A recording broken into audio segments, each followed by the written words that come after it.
Futbalovým zápasom v športovej hale na Banskobystrických Štiavničkách vyvrcholila benefičná akcia Vyčaruj deťom úsmev. Jej poslaním bolo spojenie futbalistov hrajúcich v domácej Corgon lige so slovenskými hráčmi pôsobiacimi v zahraničných družstvách pre charitatívnu pomoc deťom na klinike pediatrickej onkológie a hematológie v Banskej Bystrici.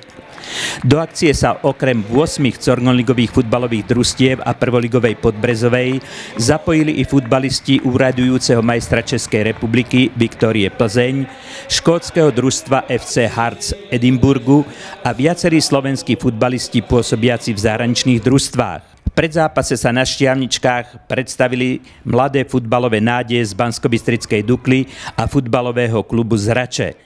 Potom už na palubovku nastúpili zástupcovia futbalových klubov, ktoré sa do akcie zapojili a tí zúčastneným divákom ukázali výborné futbalové divadlo, okorenené krásnymi akciami a gólmi, o ktoré nebola núdza. Veď nakoniec posúďte sami.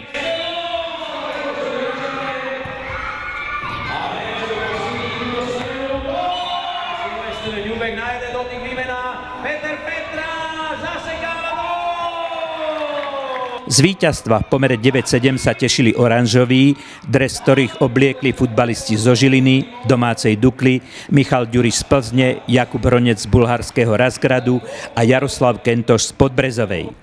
Za najlepšieho hráča zápasu bol vyhlásený brankár Banskobystrickej Dukly Peter Boroš. Ako všetci vieme, bol som dlho zranený tých 6 mesiacov.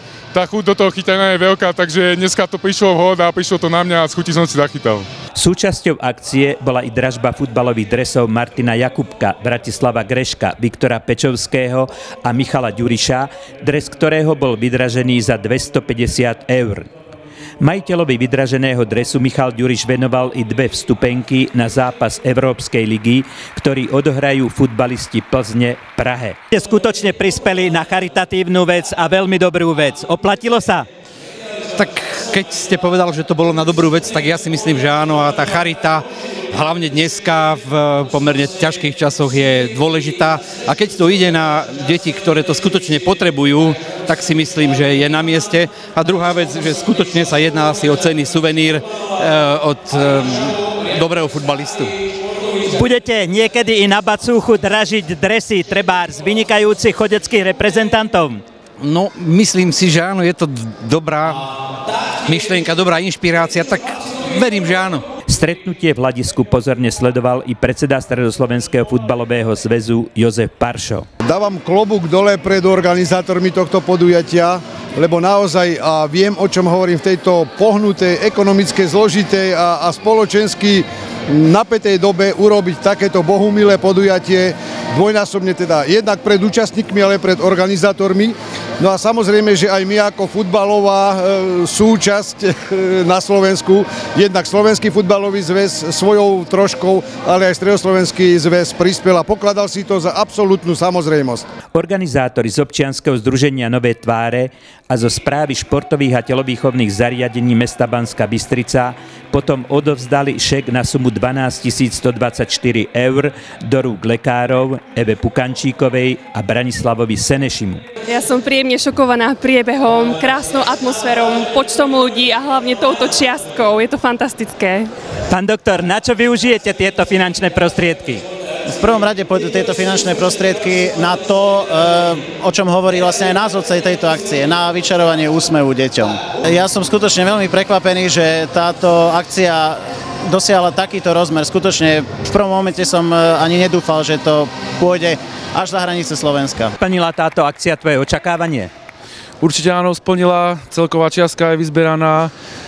Suma odpovedá asi slovenskej realite, ktoré sa nachádzame asi v ekonomickej situácii. Tie kluby boli ochotné, vyzbierali sa, potešili sme pánov doktorov, že sú spokojní, takže určite potešíme aj tie deti a vyčarujeme ten úsmev na tvári. Určite to nebola jednorázová akcia, budeme určite pokračovať, budeme sa snažiť kontinuálne nadviazať na túto akciu ďalšími akciami a budeme čarovať úsmev aj na iných tvárach. Pod trénerským dohľadom Petra Benedika a Mariana Strelca nastúpili v športovej hale na Banskobystrických Štiavničkách k benefičnému zápasu futbalisti, ktorí sa zapojili do finančnej zbierky na pomoc onkologicky chorým detským pacientom v Rooseveltovej nemocnici. Organizátori akcie Vyčaruj deťom úsmev z občianskeho združenia Nové tváre a zo správy športových a telovýchovných zariadení mesta Banská Bystrica privítali 7 zástupcov zo slovenských futbalových oddielov, ďalej z Viktórie Plzeň, bulharského Razgradu a chorvátskeho Záhrebu.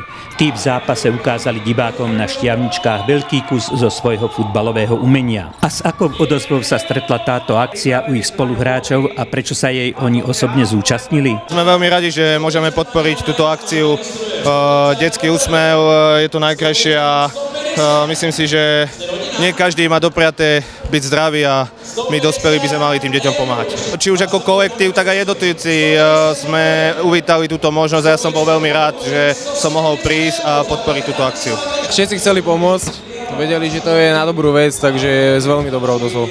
Ja už som sa podielal minulý rok na tomto s Miškou, s novinárkou vlastne, ktorá to tiež spoluorganizuje a neviem, prečo by som to nemal podporiť aj druhý rok. My sme radi a budeme stále radi podporovať takéto akcie a myslím si, že v rámci našich možností budeme takéto akcie stále podporovať. Ty si osobnou časťou prispel k tejto akcii. Prečo? Pretože som si chcel zahrať a skúsiť to ešte s týmito mladšími chlapcami, ako na tom som, ale v podstate nejde tu o to výkon, ale ide o tú akciu v podstate. Nikto nemá problém, že by neprispel. Je to peniazejšie na dobrú vec, takže určite s radosťou každý.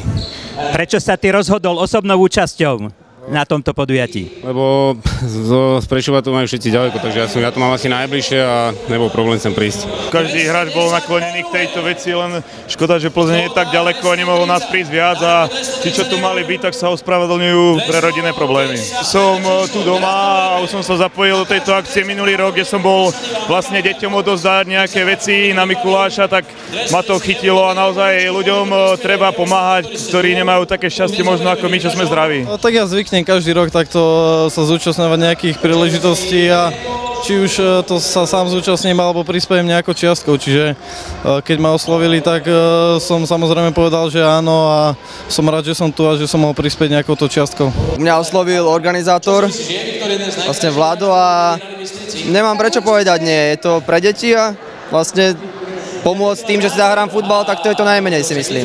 Keď s tým prišli ako náš marketingový zástupca Mišo Mertiňa, keď s tým prišiel, že je takáto možnosť, tak dnes sme sa toho podujali a nebol s tým žiadny problém.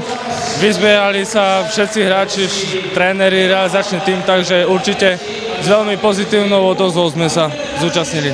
Ja žijem v Bystrici a bola možnosť, že či by som si išiel zahrať a samozrejme takéto akcie mám rád a veľmi rád, ešte zvlášť, keď to je k deťom, tak nemám s tým problém sa zúčastniť. Po oznámení tejto propagácie a vlastne, alebo takéhoto zápasu, ja si myslím, že každý s tým súhlasil, každý to podporil a bola to fakt dobrá myšlienka a ja si myslím, že akcia sa vydarila a budeme v tom pokračovať rok čo rok. Každý sa zapojil a všetci chceli pomôcť takejto veci, vyjadriť nielen tú finančnú, ale predovšetkým aj tú podporu pre tie detičky a pre ich rodičov, pre ktoré sú to určite ťažké chvíle, takže nebol žiadny problém s tým. Ja blízko bývam a ja sa rád zúčastňujem, keď si môžem aj na takýchto akciách sa stretnúť, pretože si myslím, že nikdy nevieme, kedy budeme potrebovať pomoc my, takže nemal som absolútne žiadny problém sem prísť. Okrem nich na veľkej reklamnej tabuli boli umiestnené mená hráčov FC Hearts zo škótskeho Edinburgu a slovenských hráčov pôsobiacich v zahraničí Stanislava Šestáka, Mareka Čecha, Jakuba Silvestra, Juraja Kucku, Mário Brešku, Petra Pekarika, Mária Božiča a Erika Jendríšeka, ktorí tiež na túto akciu prispeli. Do zbierky sa zapojili i diváci, ktorí sa zúčastnili dražby futbalových dresov plzenského Michala Ďuriša, norimberského Bratislava Greška, moskovského Martina Jakubka, žilinského Viktora Pečovského a klubového dresu Banskobystrickej Dukly spolu s brankárskymi rukavicami Petra Boroša. Vďaka podpore spomínaných hráčov, sponzorov a divákov bola výsledná suma 12 124 eur, ktoré organizátori venovali onkologicko chorým deťom v Rooseveltovej nemocnici. Ja som príjemne šokovaná priebehom, krásnou atmosférou, počtom ľudí a hlavne touto čiastkou. Je to fantastické. Ja som skutočne veľmi prekvapený, že táto akcia dosiahla takýto rozmer. Skutočne v prvom momente som ani nedúfal, že to pôjde až za hranice Slovenska. Na budúci rok chceš v tejto akcii pokračovať, alebo to bola len jednorázovka? Určite to nebola jednorázová akcia, budeme určite pokračovať. Budeme sa snažiť kontinuálne nadviazať na túto akciu ďalšími akciami a budeme čarovať úsmev aj na iných tvárach.